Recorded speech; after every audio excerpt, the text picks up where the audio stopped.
The Undocumented Railway Series. Book 4, Mid Sodor Engines. Story 3, Tim Catches a Cow. It was the end of the busy summer on the Mid Sodor Railway. What should have been a busy time had been most boring. Year after year, less passengers came to the railway, and so there were fewer trains.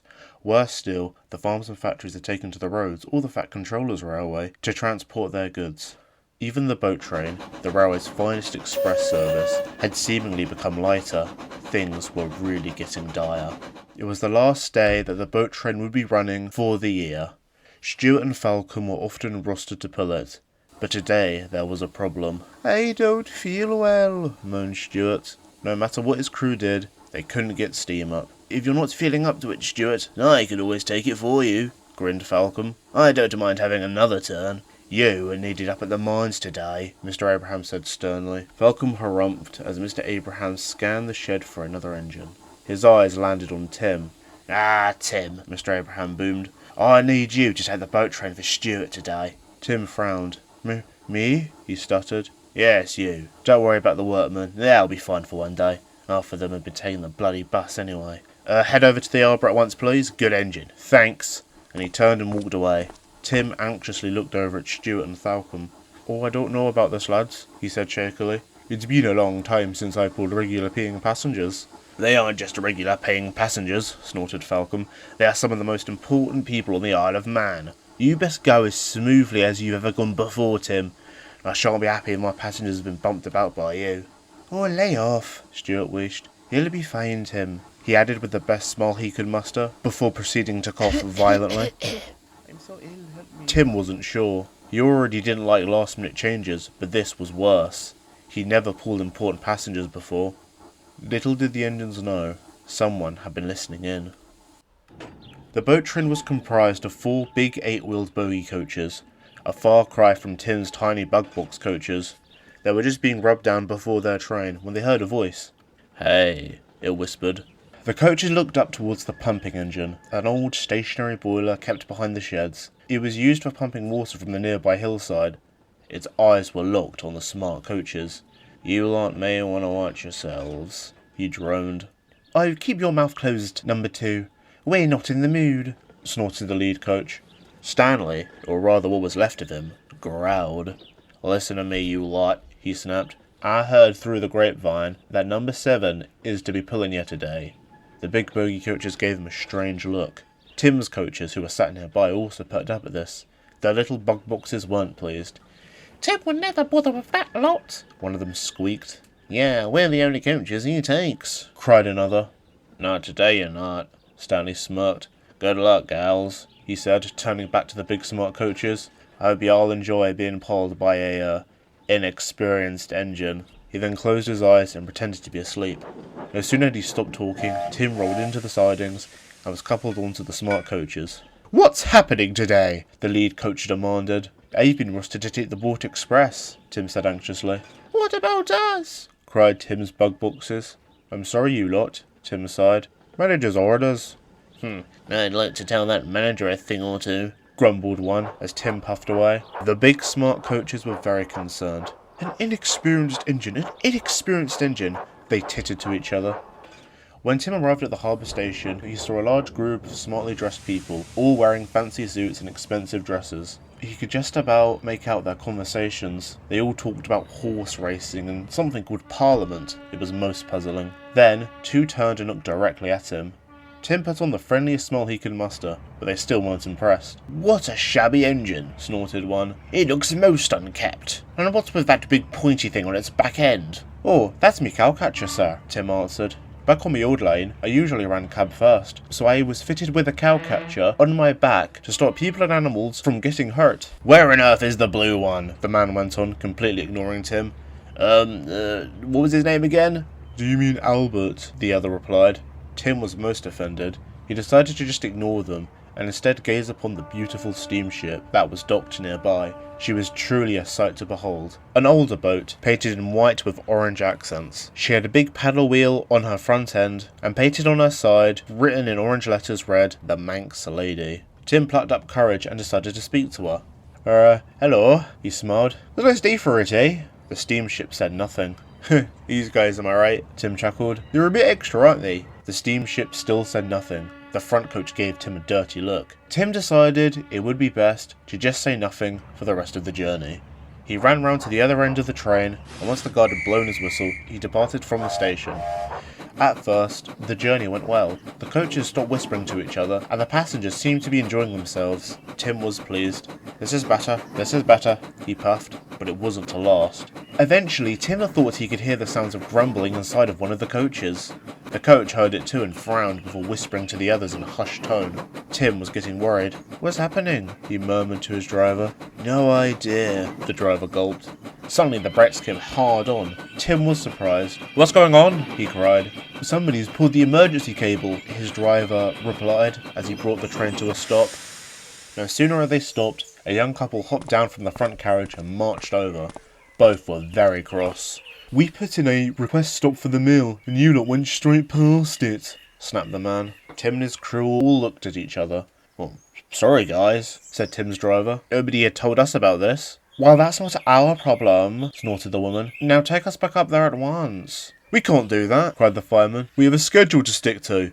Well then, you lot need to run a time to ship, snapped the man. I shall be phoning your manager and telling him about your incompetence, the woman added. It took ages for the guard to finally shoo them back into the coach. Once they were back in their seats, granted very begrudgingly, the guard handed the driver and fireman a list of all request stops, and they were soon on their way again. The boat train had two main stops along the line before finally reaching Peel Godred, one at Alsdale and the other at Ulfstead Road. When they arrived at Alsdale, the guard and station master had to walk up and down the train, looking all doors and windows on the coaches. What do you have to do that for? Asked a passenger. The guard, who very clearly had to answer this question multiple times a day, sighed. It's because the mountain route can be dangerous, he explained. If someone opens a door while we're up there, they'll go tumbling out. Tim heard the whole thing. I hope nobody goes tumbling today, he moaned. Fortunately, Tim wouldn't have to worry about that. No. It was Farmer Elm's cows he had to worry about. Farmer Elm's cows were nothing but trouble. They were always finding a way out of their field and causing havoc, blocking roads, breaking into houses and toppling over trucks. Farmer Elm tried to keep them under control, he really did, but no matter what measures he put in, they always found a way. Today, a farmhand was doing work out in the field. He was rather hungry and was in a hurry to go on his lunch break. Right, come on then, Trevor, he said to the traction engine once they were finished. Let's go grab some grub. Sure thing, Trevor smiled, and they hurried away. Unfortunately, the farmhand was in such a rush, he forgot to lock the gate. Beatrix, the lead cow and oldest of the herd, had seen the whole thing. She walked over to investigate. Sure enough, the gate was unlocked. She mooed out to the rest of the herd. Hey girls, come take a look at this. The other cows looked over, only to see Beatrix push the gate open pridefully with her head. Come on, she mooed. Two other cows, Dandelion and Daisy, gave each other a look. Do you think we should? Girl, we're gonna be steak by next week. You only live once. That was enough for the rest of the herd. They all followed Beatrix out of the field and into the open countryside. They enjoyed themselves mostly, frolicking through the seemingly endless fields.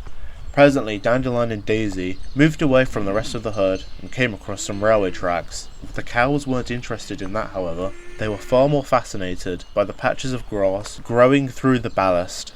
Now this is some of the best damn grass I've ever seen, Daisy mooed.